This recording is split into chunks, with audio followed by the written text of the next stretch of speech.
Hey, Coach, how are you? Good, Patty. How are you? Good. Hope you had a wonderful holiday. I Same to have you. thank you. I appreciate it. I have a couple for you, if I may. Sure. I wanted to start off by asking you about the situation over the weekend. After a loss, usually, it's go back to work and whatnot. But in this case, your team stood toe to toe with the Minnesota Vikings, the second best team in the NFC. Is there something that you can take away from that in terms of extra confidence, perhaps, in knowing that you were able to stand toe to toe and use it as a litmus test, so to speak? No, I'd say we try to do the same thing each week, Patty. We go back and look at some of the things we did well, some of the things we can improve on, and get ready for this week. Try to be as consistent as we can with it. I don't think you're ever happy or satisfied after a loss in really any shape or form. So, but you have to go back, review it, correct the things you need to correct, and get ready for next week. And then I'd like to ask you about Isaiah Hodgins. A lot of people talk about how he had familiarity with the system that you're currently running, but the other aspect of it is you have to build chemistry between a receiver and a quarterback, and Isaiah seems to have done that very quickly with Daniel. What do you attribute that to? I think he's smart, tough, dependable. He works extremely hard. In between periods, he's usually throwing there with Daniel on a variety of routes, or they're talking about things that, we've installed and make sure that he sees it through the eyes of a quarterback. So he's done a good job for us since he's been here. Thank you, Coach. Yeah, you got it. Bruce back. Brian, hope you had a Merry Christmas. Same to you. What do you think of your fans this year, and what would it mean to win a big game this weekend in front of them? They've been outstanding. Very thankful for all the support that our organization gets. The following, look, we work extremely hard each week to put a good product on the field, and one of the reasons is for our fan base. So to play at home in late December, an important game.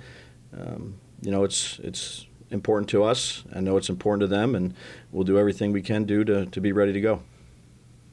Thank you. Yep. Bob Brookover. Hey, Brian. Hey, Bob. Just one quick thing. Any more news on Aziz or any other thing crop up in the last few days?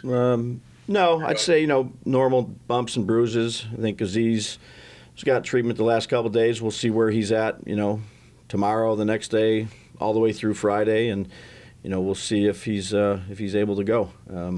But we really haven't done anything these last couple of days, so, we'll see. Okay. Did you get to talk to him after the game? It seemed like he held out some hope that this wasn't going to be that bad. Yeah, no, I think he's improved from where he was, and we'll go here these next couple of days and see where he's at.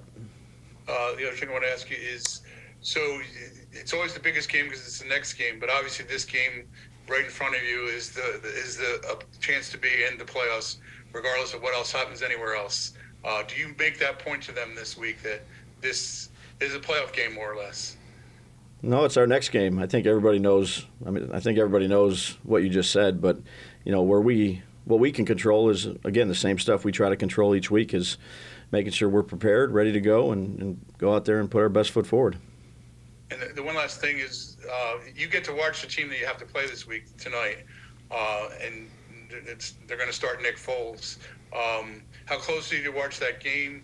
How strange is it that you might have to play Foles, who hasn't played all season, and hasn't played the last two seasons?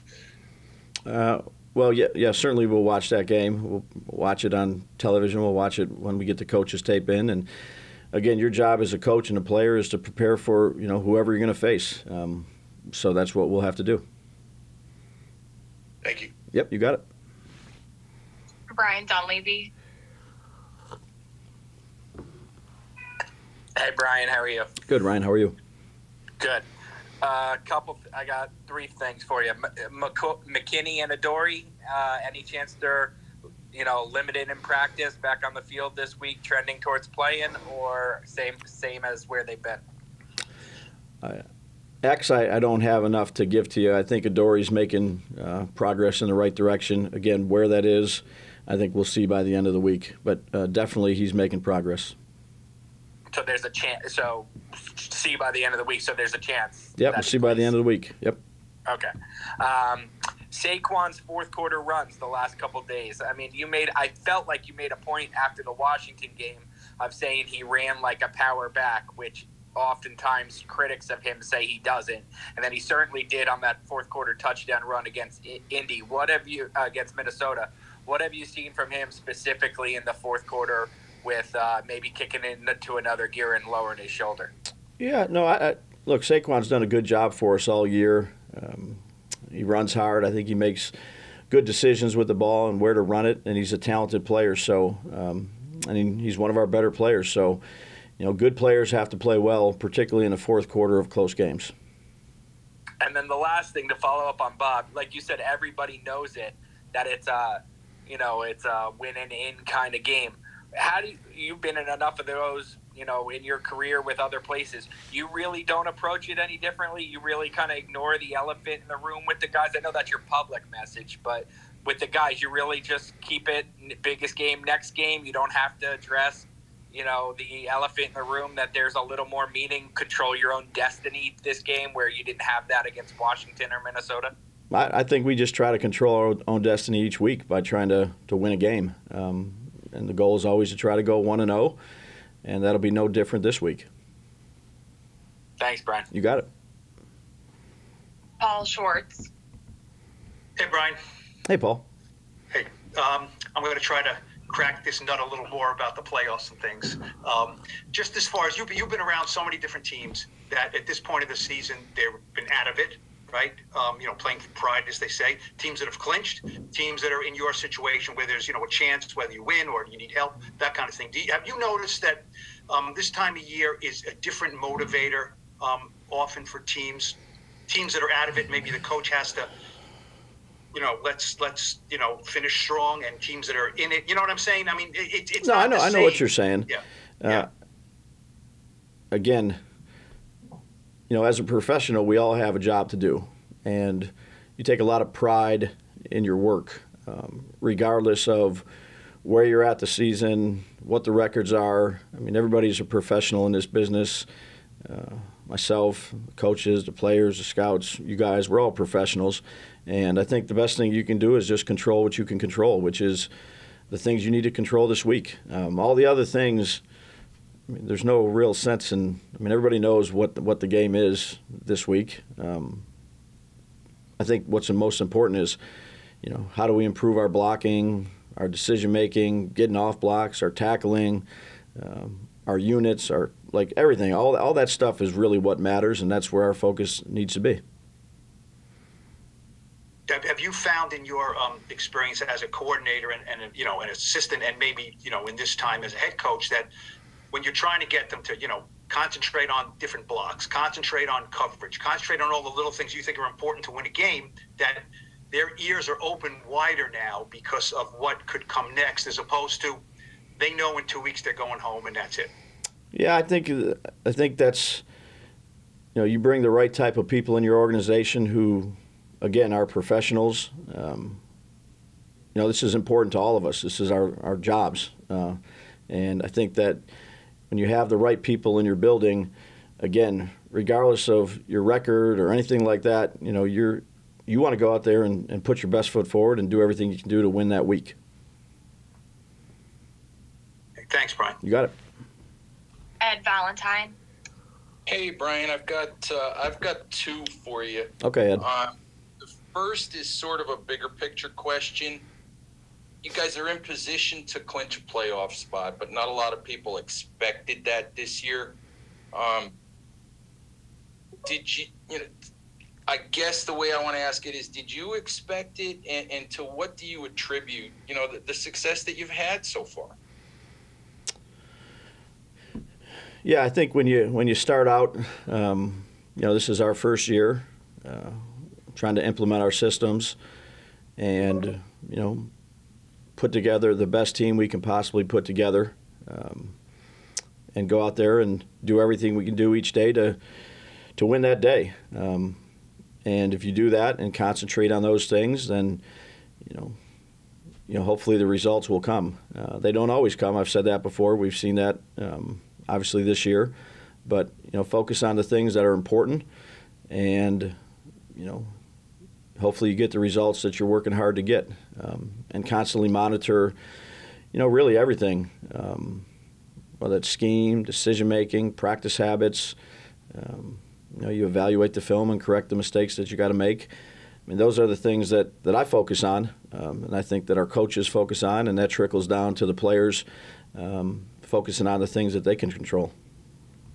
And just the second thing I wanted to ask you about is a player. Since he's come back from the sprained MCL, Evan Neal seems to have really had some struggles in, especially in pass protection.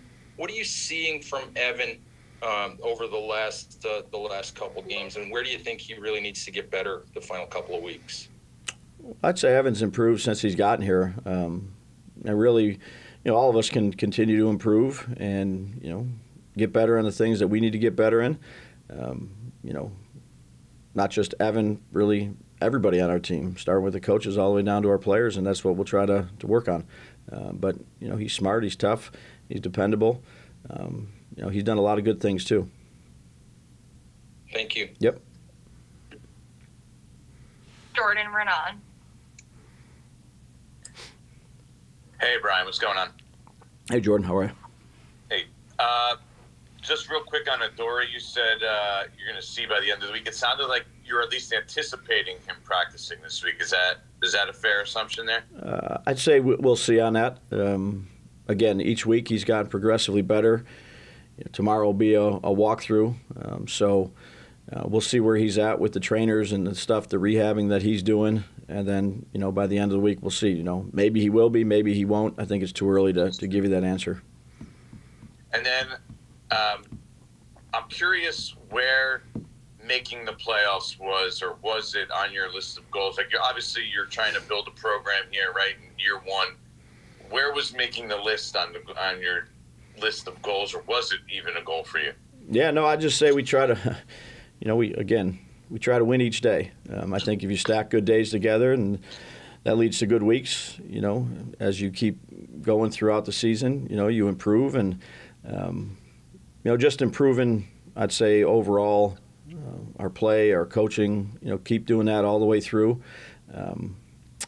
But certainly you want to try to win every game you play, Jordan. So thankful for the position that we're in. But there's a lot of work that needs to be done. And, it starts this week just like every other week we've had. So then is there a bonus kind of for, like a peripheral benefit sort of to make, if you do make the playoffs, that like, hey, we're trying to build something here. At least our guys do gain experience, right? I know maybe you didn't specify that at the start, but do you see the benefit, or do you feel there is a big benefit to be able to make it or have that experience for your guys? Yeah, I don't even think that far down the road. I just think let's get ready to play, the Colts and do the things we need to do this week to put ourselves in good position. Art Stapleton. Hey, Brian, hope you're well. Hey, Art, same to you. Thanks. You've been very clear about your philosophy, really the entire season, but especially the last couple of weeks when we keep asking you about bigger game. How much of that for you in year one is knowing this team and the homework you put into the players on this team, seeing how this team reacts, and knowing what really this locker room needs as opposed to what you may think, another team 3 years from now might need in this situation? That's a good question. I think every team that I've been part of is certainly different. Obviously, this is my first year as a head coach, so it's not just dealing with a position group or the offensive side of the ball. I think you're, in this position, you're constantly trying to get a feel for your players, your team, things you can talk to them about. But I'd say the one thing that I just fall back on, Art, is, in all the years that I've been doing this, I think being consistent and focusing on the things you can control, which, I know is a boring answer, but it's the truth. That's all we really can do. thinking about what's going to go on a week from now or 2 weeks or what happened 5 weeks ago. I think you learn lessons from those things that happened in the past. And, I've certainly have in my, years of coaching football and watching how different coaches do it and watching how different teams react. But every team is different. Every season is different. Heck, every week is different. So, what I've learned and what I try to approach, not just, I'd say in this business, but each day, is to just try to win the day. Thanks. Yep. We'll take 2 more. Tom Canavan. Hey, Brian, how you doing? Good, Tom. How are you? Good. Hope you had a good holiday. Same to you. Quick question, and this is kind of non-football question. You were in the hotel, I assume, on Friday night, and when did you hear about a shooting at the mall? When did you get concerned about your players? I mean, or did you find everything after it was all over, or what? No, I heard about it as it was going on, and I'd say that the communication from our security department with Jerry Meade and James Ryan and the rest of everybody that was involved in that and Laura Young, who I've can't say enough good things about, just letting everybody know kind of what's going on, where people are, making sure when you have a situation like that, the number one thing that goes through everybody's mind is just the safety of really everybody involved. And for me, it was, being a head coach, you're concerned about really everybody in the organization, making sure that everybody's safe. So the communication between the people that were in the mall with LY and LY to Jerry and James Ryan, and those people did a fantastic job. And, soon after or during the middle, I can't tell you the time, Tom, I got a message that, seemed like every 2 minutes there was an update of, okay, running backs all accounted for, tight ends, coaches, and by the end of, whatever time it was, LY sent everybody's accounted for in the hotel, safe, and, those people did a great job. Was there anybody ever near the shooting or in danger? I don't think so. Okay. Yep. Thank you. Yep. Last one here, Bob Brookover. I'll give this another chance, one last chance, and we'll be done. What would it mean? Body blows, Bob. Body blows. What's that? Body blows. What would it mean to you to make the playoffs in your first year? Just simply that question. Yeah, we're not in it yet. I'm not going to look too far down the road, and we're going to try to beat the Colts, and that's where I'm at with it.